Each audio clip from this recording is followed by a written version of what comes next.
The first sign that something was wrong wasn't the letter. It was the silence. For 6 years, my home had blended into the rhythm of the neighborhood like a carefully placed tile in a uniform mosaic. Identical mailboxes lined the sidewalks. Lawns were trimmed to regulation height. Driveways gleamed in the afternoon sun. It was the kind of suburban order that looked peaceful from a distance and suffocating up close. I had never been a problem homeowner. My trash bins were stored out of sight. My hedges were clipped precisely along the property line. I paid my dues on time every month without question. I attended the occasional HOA meeting but rarely spoke. Until recently. 2 weeks before everything started, I had raised a simple question about rising association fees. The numbers didn't quite add up. Landscaping costs had increased, but the grass didn't look any greener. Maintenance expenses were up, but the community pool had been closed half the summer. I asked if we could see a more detailed financial breakdown. The board president didn't appreciate that. She had built her reputation on control disguised as order. Her presence dominated every meeting, every decision, every new rule slipped quietly into the bylaws. She walked through the neighborhood like an inspector general, scanning rooftops and lawns with sharp, measuring eyes. She called it protecting property values. Others quietly called it power. Still, nothing happened immediately after that meeting. No warnings. No emails. No complaints. Then one afternoon, I stepped outside and noticed a folded envelope taped neatly to my front door. The HOA logo sat in the corner like a badge of authority. Inside was a violation notice. The language was formal, cold, and rehearsed. It stated that I was displaying an offensive and divisive flag visible from the street.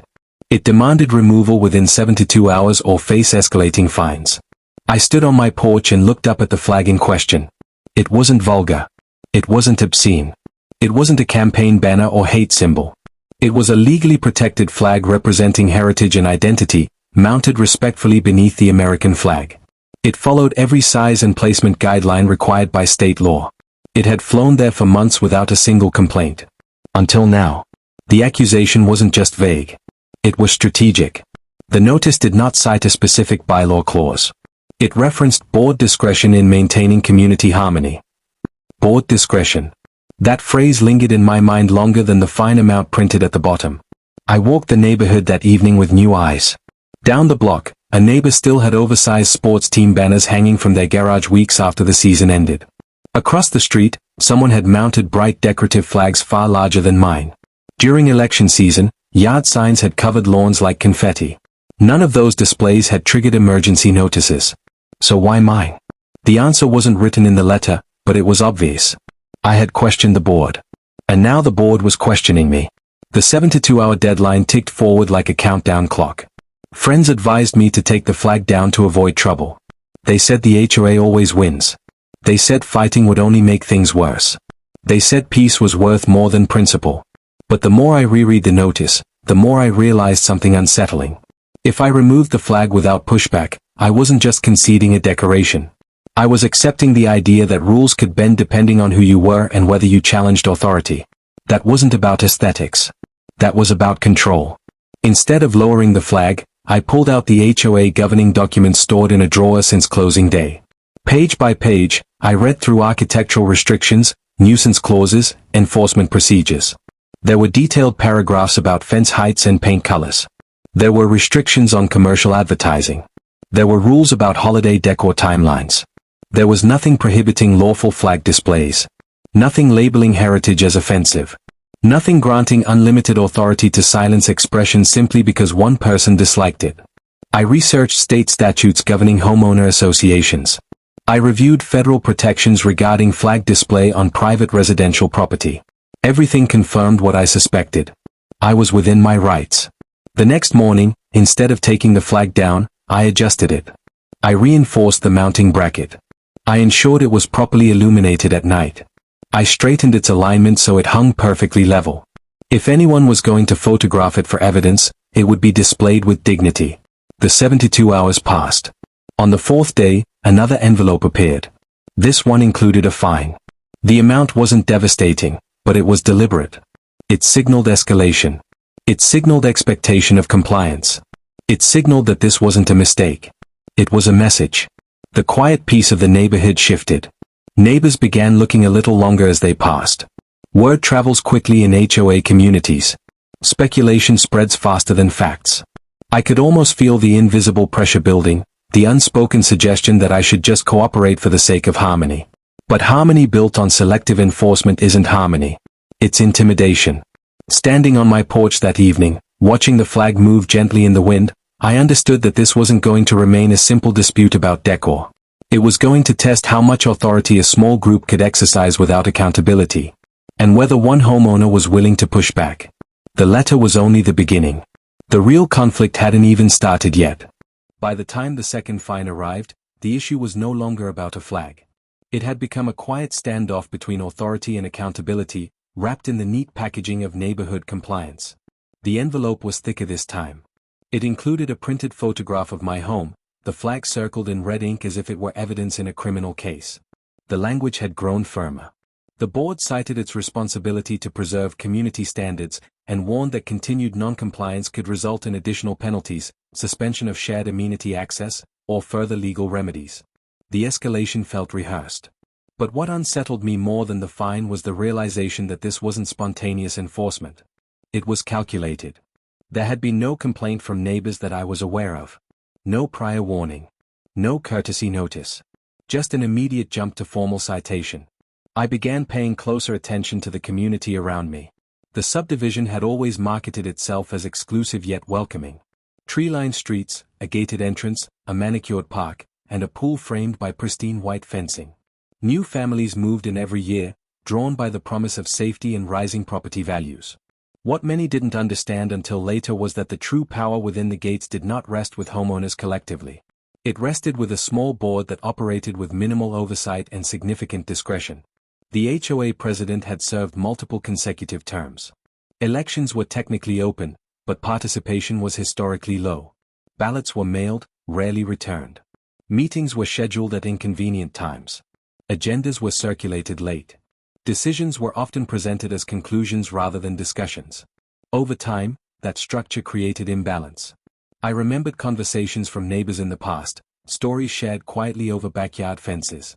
One homeowner had been fined repeatedly over the shade of stain used on a deck renovation, even though it matched the approved color palette. Another had received warnings about a vehicle parked in their driveway despite similar vehicles lining nearby homes without consequence. There was always a pattern. Those who questioned decisions seemed to encounter scrutiny. Those who remained agreeable rarely did. Selective enforcement is rarely loud. It does not announce itself with grand declarations. Instead, it manifests through small, repeated pressures, letters, fines, reminders, until resistance feels exhausting. As the days passed, I started documenting everything. I photographed decorative flags larger than mine displayed openly down the street. I took note of political banners that had remained in yards long after elections ended. I recorded instances of visible rule violations that had not resulted in citations. I saved timestamps. I printed copies. I organized them in a folder labeled simply, Records. At the same time, I formally requested access to HOA documentation. State law granted homeowners the right to review financial records and enforcement logs. I submitted my request in writing, referencing the statute directly. I asked for itemized budgets, vendor contracts, and a log of violations issued over the past 3 years, including the nature of each offense and the resolution. The request was not hostile. It was procedural. The response, however, was silence. Weeks passed without acknowledgement. Instead of receiving documentation, I received a third notice warning that unpaid fines could lead to a lien against my property. The implication was clear. Compliance was easier than confrontation. But something about the threat hardened my resolve. This wasn't simply about my situation anymore. It was about the underlying imbalance that allowed one individual's interpretation of offensive to override documented bylaws. The more I reviewed the governing documents, the more I noticed the phrase reasonable discretion woven into enforcement clauses. On paper, it sounded harmless. In practice, it functioned as a loophole. Reasonableness is subjective. Discretion without oversight becomes selective. Neighbors began approaching me quietly. Some admitted they supported my right to display the flag. Others expressed frustration with the board but feared retaliation. A few shared their own stories of fines they had paid simply to avoid conflict. The fear was subtle but present.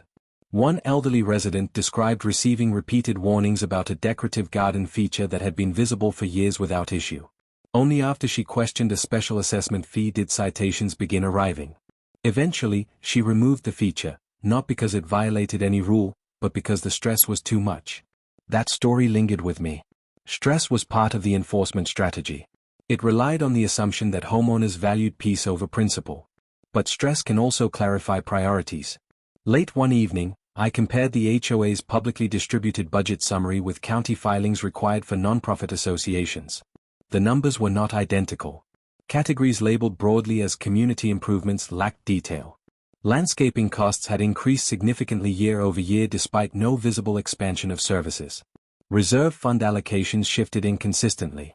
While none of it proved wrongdoing outright, the lack of transparency was concerning. If enforcement decisions were this opaque, what about financial ones? The context surrounding my flag began to look less like personal offense and more like distraction. The board had recently approved a dues increase citing maintenance costs. Questions about those increases had surfaced at the last meeting, questions I had raised. Now the focus had shifted to my supposed violation. It was an effective tactic. Redirect attention. Create a visible conflict. Frame dissent as disruption. I attended the next HOA meeting with a binder of documentation under my arm. Attendance was higher than usual, likely due to circulating rumors about the flag issue. The board sat at the front of the room behind a long folding table, expressions neutral but guarded. When financial transparency was mentioned again, the response was procedural and dismissive. The discussion quickly pivoted back to maintaining neighborhood harmony and enforcing standards consistently. Consistently. The word echoed ironically. Leaving the meeting that night, I realized something fundamental. This community wasn't struggling with a piece of fabric on a porch. It was struggling with unchecked authority operating in a space designed to look democratic but functioning without meaningful accountability. The underlying tension had existed long before my violation letter. The flag had simply exposed it. Back at home, the fabric moved gently in the night breeze, illuminated by a small spotlight I had installed years earlier. It was calm. Steady. Unchanged. The conflict swirling around it had little to do with symbolism and everything to do with control. And control, when challenged, rarely retreats quietly. The fines would likely continue. The pressure would increase. But so would scrutiny. What the board perhaps underestimated was that documentation has power. And once patterns begin to surface, they are difficult to hide again. The struggle was no longer personal. It was structural. And it was only beginning to unfold. Conflict inside a gated neighborhood doesn't explode all at once. It spreads quietly, like tension in the air before a storm. By the time the fourth notice arrived, the dispute had stopped feeling administrative and started feeling personal. Not because of the money. Because of the isolation. The HOA had suspended my access to shared amenities pending resolution of outstanding violations. The pool key I had used every summer was suddenly deactivated. My name was quietly removed from a volunteer landscaping committee I had joined 2 years earlier. Small exclusions, carefully executed, designed to send a message without creating spectacle. This was how pressure worked in controlled communities. It wasn't loud. It was strategic. At first, neighbors kept their distance. Eye contact shortened. Conversations ended quickly. No one wanted to be seen aligning themselves with someone labeled non-compliant. In HOA culture, compliance equals safety. Non-compliance equals unpredictability. But human curiosity is stronger than silent judgment. A few days after the amenity suspension, a neighbor from 2 houses down walked over in the early evening. She didn't mention the flag immediately. Instead, she commented on the weather, the rising cost of utilities, the usual safe topics. Eventually, the real reason surfaced. She admitted she had received a violation the previous year over holiday decorations that had remained up 2 days past the deadline. Others on the street had done the same, but she was the only one fined. She paid it without protest. Because fighting felt heavier than surrender. That conversation became the first emotional bridge. Soon, more followed. A retired couple shared how they had questioned a special assessment fee and shortly afterward began receiving repeated warnings about minor landscaping details. A young family described being cited for a driveway chalk drawing their children had created on a Sunday afternoon, though similar drawings remained visible elsewhere without consequence. Each story carried the same undertone: hesitation, frustration, resignation. They weren't angry about rules. They were unsettled by inconsistency. The board president had cultivated a narrative of maintaining high standards. Publicly, she framed enforcement as necessary discipline to preserve property values. Privately, enforcement seemed selective, sharp toward critics, gentle toward allies. I began to see the emotional landscape beneath the procedural dispute. This wasn't just governance. It was psychology. Fear of social exclusion is powerful. In tightly regulated communities, reputation matters. Being labeled disruptive can feel heavier than a fine. That unspoken weight kept many homeowners silent. But silence has limits. The more I documented inconsistencies, the more others felt safe sharing their experiences. They forwarded emails. They provided copies of violation notices. They described meetings where concerns were dismissed or redirected. There was a quiet shift happening. Not rebellion. Recognition. One evening, as the sun set behind identical rooftops, I stood on my porch watching the flag move in steady rhythm. For weeks, it had symbolized resistance. Now it felt different. It had become a mirror. Not everyone agreed with what it represented personally. That was never the point. The point was that it complied with written rules, yet it had triggered enforcement based on subjective discomfort. That realization created unexpected unity. People began separating personal preference from procedural fairness. Some admitted they wouldn't choose to display the same flag themselves, but they believed in consistent application of rules. Others emphasized that community standards should be defined clearly, not interpreted selectively. Empathy replaced avoidance. The emotional bridge expanded beyond the immediate issue. Parents worried about precedent. If discretionary authority could target one homeowner for expression, what might it target next? A garden? A paint color? A parked vehicle? A political sign? Control, once normalized, rarely narrows itself voluntarily. At the next HOA meeting, attendance doubled. The atmosphere felt different, less passive, more attentive. While I remained calm and procedural, others spoke about broader concerns: access to financial transparency, clear enforcement guidelines, documented justification for citations. No one shouted. No one caused a scene. But the collective tone shifted from deferential to deliberate. The board responded with familiar language about maintaining order and protecting harmony. Yet something in the room had changed. Harmony without fairness now felt hollow. After the meeting, several neighbors lingered outside longer than usual. Conversations flowed in small clusters under streetlights. The conflict had opened communication channels that hadn't existed before. What began as isolation was slowly transforming into solidarity. Emotionally, the situation had evolved from personal defense to shared reflection. Residents were asking themselves uncomfortable questions about authority they had previously accepted without scrutiny. Why were records difficult to access? Why were enforcement decisions rarely documented publicly? Why did certain homes seem immune to violations? The flag remained unchanged, but its meaning within the neighborhood had deepened. It no longer stood alone as a symbol of identity. It stood as a symbol of equal treatment under written rules. In quiet moments, I felt the weight of responsibility. If I backed down now, the momentum toward accountability might dissolve. Not because others lacked courage, but because movements often need a focal point. And unintentionally, the flag had become that focal point. The emotional bridges forming across lawns and driveways were fragile but real. They were built not on outrage, but on fairness. Not on ideology, but on consistency. The board may have expected the pressure to isolate me. Instead, it had connected the neighborhood in ways they hadn't anticipated. Trust, once fractured, is difficult to restore. Authority, once questioned, must justify itself. As summer evenings grew longer, conversations grew deeper. People who had rarely spoken beyond polite greetings began discussing bylaws, statutes, and procedural rights. The community was learning its own structure for the first time. And structures, when understood, become accountable. The flag continued to wave quietly, unaware of the shift it had triggered. But the emotional landscape of the neighborhood had changed. The bridge between individual grievance and collective awareness had been built. And it was strong enough to carry what came next. Momentum changes the atmosphere of a neighborhood faster than any posted violation ever could. By the time the fifth notice arrived, it no longer felt like a warning. It felt like retaliation. The fine had doubled. The language referenced continued defiance and suggested that legal action was being reviewed by the HOA's attorney. The letter emphasized potential liens and further restrictions if compliance was not achieved immediately. The tone wasn't about harmony anymore.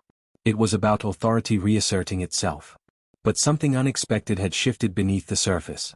The emotional bridges forming among neighbors had quietly strengthened. Conversations that once happened in hushed tones were now occurring in driveways, during evening walks, and in online neighborhood forums. What had started as curiosity was becoming collective concern. The board sensed it too. An emergency HOA meeting was announced with unusually short notice. The agenda was vague: community standards and enforcement clarifications. That phrase alone signaled that pressure was mounting. On the night of the meeting, the room was filled beyond capacity. Residents lined the back wall.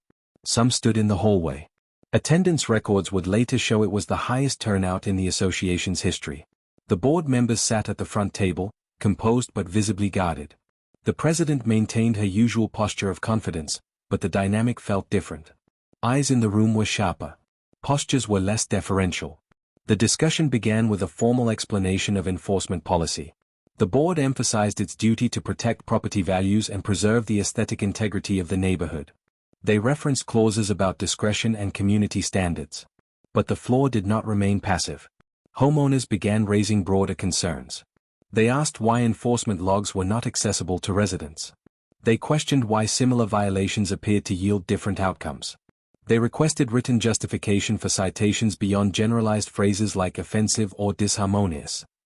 The tension built steadily, not explosively. It was a controlled escalation. When financial transparency surfaced again, the temperature in the room shifted. Residents requested itemized expense reports and vendor contract details. They asked about the significant increase in landscaping expenditures over the past 2 years. They referenced state statutes requiring timely access to association records. The board responded cautiously. They cited procedural delays, administrative workload, and privacy considerations. But the answers lacked specificity. By the end of the meeting, it was clear that the issue had grown beyond a single flag. The public challenge was no longer about decor. It was about governance. 2 days later, I received notice that the HOA had formally referred the matter to its attorney for legal review of enforcement remedies. The implication was unmistakable: escalation was imminent. That was the moment I decided internal pressure alone would not be enough. Private governance thrives in limited visibility. Most homeowners rarely read bylaws cover to cover. Few understand state oversight mechanisms. Many assume that boards operate within clear boundaries simply because documents exist. But documentation means little without scrutiny.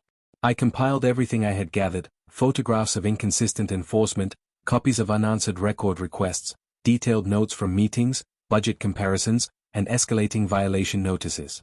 I organized them chronologically, highlighting patterns rather than isolated incidents. Then I reached beyond the gates. Local news stations frequently covered consumer advocacy issues, contractor disputes, municipal overreach, utility billing errors. HOAs occasionally appeared in investigative segments, especially when homeowners alleged misuse of authority. I submitted a concise summary of events to a reporter known for examining community governance issues. I did not exaggerate. I did not dramatize. I presented facts, documentation, and the broader question of selective enforcement within a private residential association. The response came quicker than expected. The reporter expressed interest, not because of the flag alone, but because of the documented pattern of inconsistent enforcement and restricted access to financial records. The story wasn't about personal taste. It was about structural transparency. When the news van entered the neighborhood days later, tension reached a visible peak. Residents watched from windows and driveways as camera equipment was set up near the sidewalk in front of my home. The flag, still mounted firmly and respectfully, moved gently in the breeze behind the crew. The board had been notified in advance and declined on-camera interviews initially, offering a written statement about maintaining standards and protecting property values. That statement was professional but vague. Filming focused on the documented timeline. The segment examined homeowners' rights under state law, the obligations of HOA boards to provide records upon request, and the concept of selective enforcement. No shouting. No theatrics. Just evidence. The presence of cameras altered the power dynamic instantly. Authority that once operated quietly now existed under public observation. Neighbors who had remained cautious began speaking anonymously about their experiences. Some provided documentation of their own citations.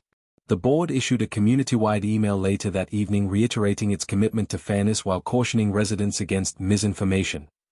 The message emphasized that enforcement decisions were made collectively and in accordance with bylaws. But the narrative was no longer contained within email threads. The televised segment aired the following night. It framed the situation as a broader examination of accountability within private homeowner associations. The footage included images of my violation notices, references to unanswered record requests, and expert commentary on statutory transparency requirements. The response was immediate. Online forums across the region shared the clip. Comments poured in from residents of other neighborhoods describing similar experiences. Advocacy groups promoting homeowner rights amplified the segment. Inside the gates, the atmosphere shifted again, this time more sharply. Some residents worried about negative publicity affecting property values. Others felt relief that concerns were finally being acknowledged beyond internal meetings. Conversations became more direct. Questions grew more pointed. Under growing scrutiny, the state regulatory office overseeing homeowner associations contacted the board requesting documentation related to enforcement practices and financial record accessibility. The pressure that had once been directed solely at me had expanded outward. The rising tension reached its peak not in anger, but in visibility. The public challenge had transformed a contained dispute into a broader conversation about governance and accountability. What began as a single violation notice now existed in the public domain, examined not only by neighbors but by regulators and viewers far beyond the subdivision. The board could no longer rely on quiet discretion. They would now have to rely on documentation. And documentation, unlike opinion, demands consistency. The flag still waved in the same place it always had. But the ground beneath the HOA's authority had begun to shift. Public attention has a way of accelerating processes that once moved slowly behind closed doors. Within days of the broadcast, the atmosphere inside the neighborhood changed from tense to uncertain. The board's usual confidence felt replaced by careful restraint. Emails were worded more cautiously. Notices referenced specific bylaw clauses instead of broad phrases like community harmony. For the first time, enforcement language looked measured rather than absolute. But the real shift came quietly. The state regulatory office formally requested documentation from the HOA, including enforcement logs, financial statements, vendor contracts, and minutes from the past 2 years of board meetings. Under state statute, those documents were required to be preserved and accessible upon reasonable request. Failure to comply carried consequences. The board announced a voluntary internal review shortly after. That phrasing alone signaled something deeper than public embarrassment. It signaled vulnerability. Weeks passed as records were gathered. Homeowners received notice that an independent accounting firm had been retained to conduct a limited audit of association finances. The scope, according to the email, was routine and precautionary. But timing tells its own story. During that waiting period, something unexpected happened. A former board member reached out privately. He had resigned months earlier, citing personal reasons. Now, with the situation escalating publicly, he felt compelled to clarify what he had witnessed during his tenure. He described enforcement discussions that rarely followed structured criteria. Decisions were often influenced by personal impressions rather than consistent benchmarks. Some homeowners were given informal warnings, others received immediate citations for comparable issues. In meetings, discretion was invoked frequently, but documentation supporting those decisions was sparse. More troubling were conversations surrounding landscaping contracts. According to the former member, the board had renewed a multi-year landscaping agreement without soliciting competitive bids, despite significant cost increases. The company selected had indirect ties to a relative of a sitting board member. While not explicitly illegal, the lack of disclosure and bidding transparency created a clear conflict of interest concern. That information reframed everything. What once appeared as personality-driven enforcement now revealed structural weakness. Without transparent processes, discretion became selective by default. Without competitive bidding, expenses could rise without justification. Without documented justification, violations could appear retaliatory. When preliminary audit findings were shared with the board, they were not explosive, but they were revealing. Enforcement logs confirmed disparities. A small percentage of homeowners had received a disproportionately high number of citations over the past 3 years. Meanwhile, certain addresses with repeated visible violations had no recorded enforcement actions at all. Financially, landscaping costs had increased by nearly 40% over 2 budget cycles, despite no expansion in services. Documentation supporting those increases was limited to renewal memos rather than detailed vendor breakdowns. Reserve fund allocations had fluctuated in ways that lacked clear meeting-minute explanations. Individually, none of these findings constituted criminal misconduct. Collectively, they exposed a pattern. Authority had operated with insufficient oversight. When the findings were summarized at a special board meeting, open to all homeowners, the room felt different from previous gatherings. There was no visible outrage, no shouting. Instead, there was a palpable realization that systems had been functioning on assumption rather than accountability. The president maintained composure but appeared diminished. Her authority, once unquestioned, now required justification. She emphasized that decisions had always been made in what she believed were the community's best interests. Belief, however, is not the same as procedure. The most unexpected revelation came not from financial spreadsheets but from internal email correspondence requested during the regulatory review. In one thread, the flag on my porch had been discussed before the first violation notice was ever sent. The conversation referenced recent challenges at meetings and suggested the need to reassert consistent standards. That phrase stood out. Reassert consistent standards. The timing aligned too precisely with the dues increase questions I had raised weeks earlier. While the email did not explicitly state retaliation, the context implied that enforcement decisions were influenced by interpersonal dynamics. For many homeowners, that was the turning point. It was no longer about personal disagreement over aesthetics. It was about whether governance decisions were influenced by dissent. Trust, once fractured, rarely repairs itself quickly. In response to mounting pressure, the board announced new procedural safeguards. Future violations would require citation of exact bylaw clauses and documented comparison with similar cases. Financial reports would include itemized expense summaries available digitally. Vendor contracts exceeding a specified threshold would require competitive bidding and disclosure of potential conflicts. Additionally, a special election was scheduled to fill 2 board seats, including the president's position, which she announced she would not seek to retain. The revelation had not been dramatic in the cinematic sense. There were no arrests. No lawsuits filed in courtrooms. No dramatic confessions. Instead, there was exposure of something subtler and more common: governance drifting into unchecked discretion. For me, the discovery of that internal email thread confirmed what I had sensed from the beginning. The violation notice had not emerged from sudden offense.